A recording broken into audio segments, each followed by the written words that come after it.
Vous savez, parfois, quand on arrive dans le milieu professionnel ici, ça peut être compréhensible qu'on ne puisse pas comprendre comment ça fonctionne au tout début. Du genre qu'on est un peu lent à la tâche. Pour ceux qui sont beaucoup plus humbles, vont essayer d'apprendre au pied de ceux qui sont là avant eux et ils vont se faire enseigner très facilement. Ok? Mais tu vas te rendre compte que beaucoup d'entre nous qui arrivons ici, on a de la difficulté à se faire enseigner dans les milieux professionnels. Ça veut dire que quand on voit un jeune, par exemple, qui a une fonction assez importante ici et qui doit nous montrer comment on travaille, et qu'on juge que non, on ne peut pas être enseigné par ce jeune, qu'est-ce que ça donne? Ça donne que, à un moment donné, on va commencer à dire que c'est le racisme, alors qu'on est en train de nous juger par rapport à ce qu'on est censé apporter comme résultat en matière de productivité, en fait. Non, ce n'est pas du racisme. Il ne faut pas confondre la réprimande au racisme.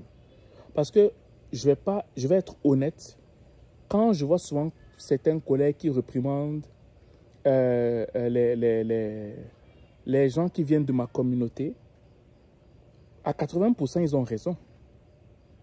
À 80%, tu vas voir que la chose que la personne est censée faire normalement, il y a une forme de nonchalance qui est là, qui ne s'explique même pas.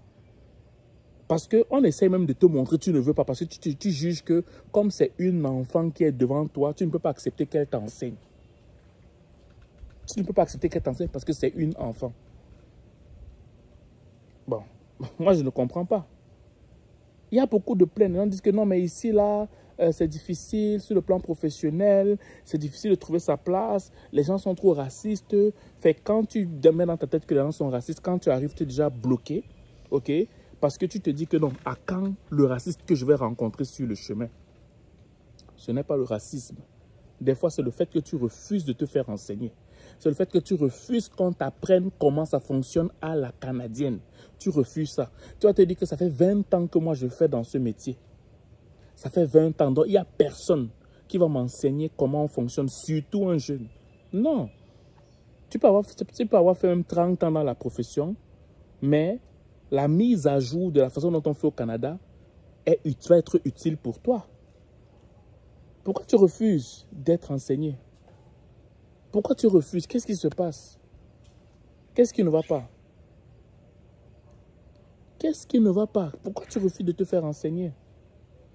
Moi, je ne comprends pas. J'essaie de comprendre. Moi, je ne comprends pas. Honnêtement, j'essaie de comprendre. Je ne comprends pas.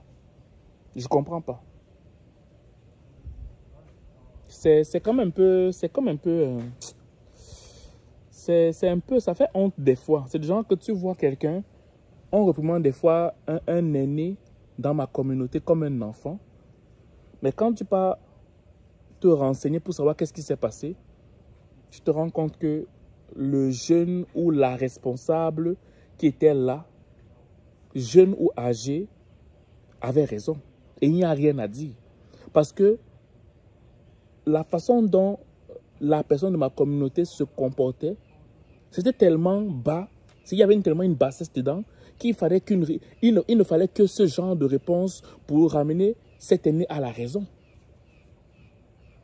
Je vais te prendre un exemple phare pour que tu puisses comprendre.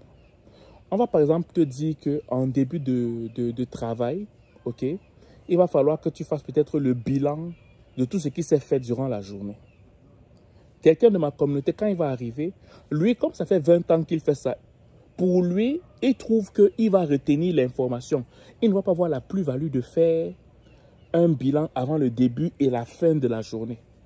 Maintenant, quand on vient lui dire que mais pourquoi tu n'as pas fait, il va dire que mais ce n'est pas pertinent. Mais ce n'est pas pertinent pour toi, mais selon l'entreprise qui t'a embauché, il faudrait que tu le fasses. Vous voyez, c'est un cas de figure assez banal, mais beaucoup se trouvent dans ce genre de cas de figure-là. On te dit que signale quand il y a ça. Mais toi, comme ça fait 20 ans que tu as fait ça dans ton pays, tu vas voir que non, ce n'est pas pertinent. Mais ce n'est pas pertinent pour les réalités africaines. Mais ici, c'est pertinent. Ou par exemple, quand tu es peut-être en train de travailler, tu prends ton temps dans tout. Tu prends ton temps.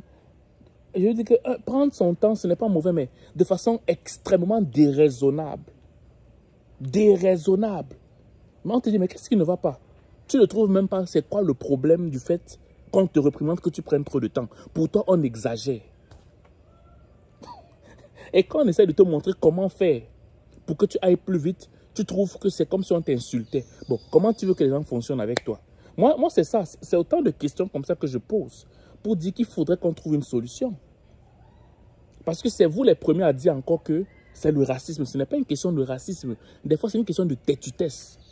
De se dire que comme on a eu l'expérience dans notre pays, on ne peut pas se faire enseigner. On n'est pas enseignable. Surtout quand celui qui est je veux dire ton chef, si on veut le dire ainsi, est encore jeune. Quand c'est encore un jeune, c'est grave.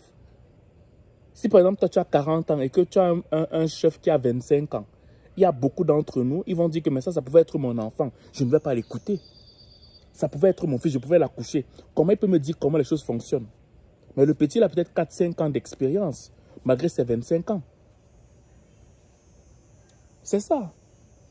Il faut des fois arrêter ça. Arrêter de parler de racisme quand il n'y a pas racisme. Ici, des fois, c'est le manque de compétences. Ici, ces fois, c'est vraiment la légèreté. C'est le fait de ne pas vouloir être enseigné.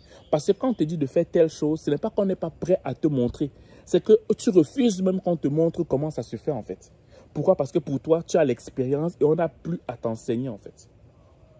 Donc, je fais cette petite vidéo simplement pour vous dire que s'il vous plaît, enlevez-nous la honte dans les milieux professionnels. Laissez-vous enseigner, laissez-vous guider à vos débuts et après maintenant vous allez faire les choses à votre sauce selon les réalités, selon les normes nord-américaines. Ok? Voilà. Donc c'est ce que je voulais vous dire aujourd'hui. J'espère que cette vidéo va vous aider. Si vous passez une excellente journée ou une excellente soirée, dépendamment du lieu où vous m'écoutez. Ciao.